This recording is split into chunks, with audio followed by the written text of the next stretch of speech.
కేంద్ర హోంమంత్రి Amit షాతో AP CM Chandrababu భేటీ అయ్యారు. ఏపీలో ప్రభుత్వ పాలనా వ్యవహారాలు, రాజకీయ పరిణామాలు, తాజా పరిస్థితులపై అమిత్ షాతో చర్చించారు. ఇక హామీల అమలుకు ఎన్డీఏ ప్రభుత్వం తీసుకున్న చర్యలను అమిత్ షాకు చంద్రబాబు వివరించారు. ఏపీ అభివృద్ధిలో కీలక పాత్రపై అమిత్ షాతో చంద్రబాబు చర్చించారు. కేంద్రం నుంచి మరింత సహాయ సహకారాలు అందించాలని కోరారు. ఎమ్మెల్సీ ఎన్నికల్లో ఎన్డీఏ కూటమి విజయంపై అమిత్ షాకు వివరణ ఇచ్చారు. ఎమ్మెల్యే కోటాలో కూటమి తరపున ఎమ్మెల్సీ అభ్యర్థుల ఎంపికపైన చర్చించారు. ఏపీ నుంచి ఖాళీగా ఉన్న రాజ్యసభ స్థానానికి అభ్యర్థి ఎంపికపై సలహాలు తీసుకున్నారు. అమిత్ షాతో భేటీ అనంతరం సీఎం చంద్రబాబు కేంద్ర మంత్రి నిర్మలా సీతారామన్తోనూ సమావేశం కానున్నారు.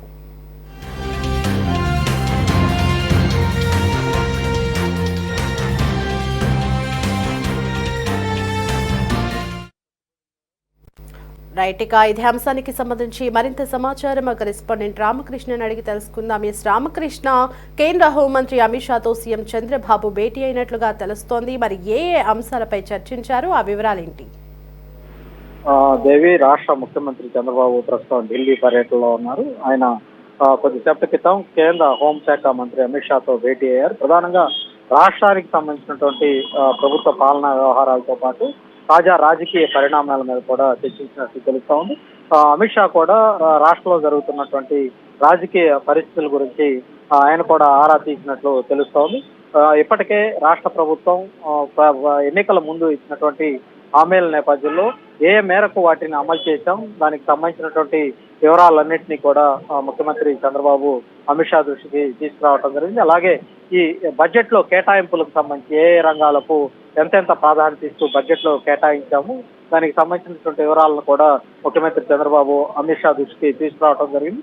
అలాగే రాష్ట్రానికి కావాల్సినటువంటి పెండింగ్ నిధులకు సంబంధించితో పాటు పెండింగ్ ప్రాజెక్టులకు సంబంధించి, ఎందుకంటే రాజధాని ప్రాంతం సంబంధించి విభజన సందర్భంగా కొన్ని హామీలను కూడా ఇవ్వడం జరిగింది, కొన్ని కేంద్ర ప్రాజెక్టులను కూడా కేటాయించడం జరిగింది. వాటికి సంబంధించి కూడా అమిత్ షా తోటి ముఖ్యమంత్రి చంద్రబాబు చర్చించారు.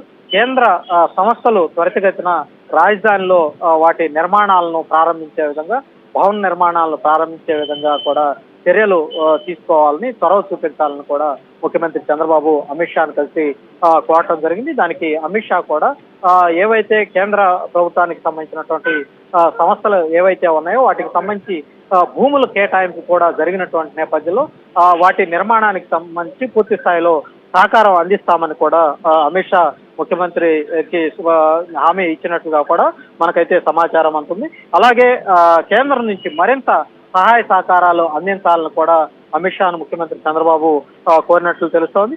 అదేవిధంగా ఎమ్మెల్సీకి సంబంధించి ప్రస్తుతం 5 ఎమ్మెల్సీ స్థానాలకు సంబంధించి ఎన్నిక జరగబోతున్నటువంటి నేపథ్యంలో ప్రస్తుతం ఇప్పటికే పవన్ కళ్యాణ్ జనసేన పార్టీకి సంబంధించి నాగబాబు ఎమ్మెల్సీకి సంబంధించి ఆయన నామినేషన్ దాఖలు చేయబోతా ఉన్నారు. ఆయనకి ఎమ్మెల్సీ స్థానం కేటాయించినట్టుగా కూడా ప్రకటన వెలువడిన నేపథ్యంలో మిగిలిన ఎమ్మెల్సీ స్థానాలకు సంబంధించి, మిగిలిన 4 ఎమ్మెల్సీ స్థానాలకు సంబంధించి మరి తెలుగుదేశం పార్టీతో పాటు భారతీయ జనతా పార్టీకి సంబంధించి ఒకటి కేటాయించాలన్నటువంటి ఒక ప్రతిపాదన అయితే భారతీయ జనతా పార్టీ వైపు నుంచి కూడా ఉన్నటువంటి నేపథ్యంలో దానికి సంబంధించి కూడా ప్రధానంగా అమిత్ షాతో ముఖ్యమంత్రి చంద్రబాబు చర్చించినట్లుగా కూడా మనకైతే తెలుస్తా ఉంది. అదేవిధంగా రాజ్యసభ సంబంధించి కూడా ఇటీవల రాజ్యసభ సభ్యత్వానికి అటు విజయసాయి రెడ్డి రాజీనామా చేసినటువంటి నేపథ్యంలో ఆ రాజ్యసభ స్థానం ఖాళీ అయినటువంటి పరిస్థితుల్లో ఆ రాజ్యసభ స్థానానికి భారతీయ జనతా పార్టీకి సంబంధించి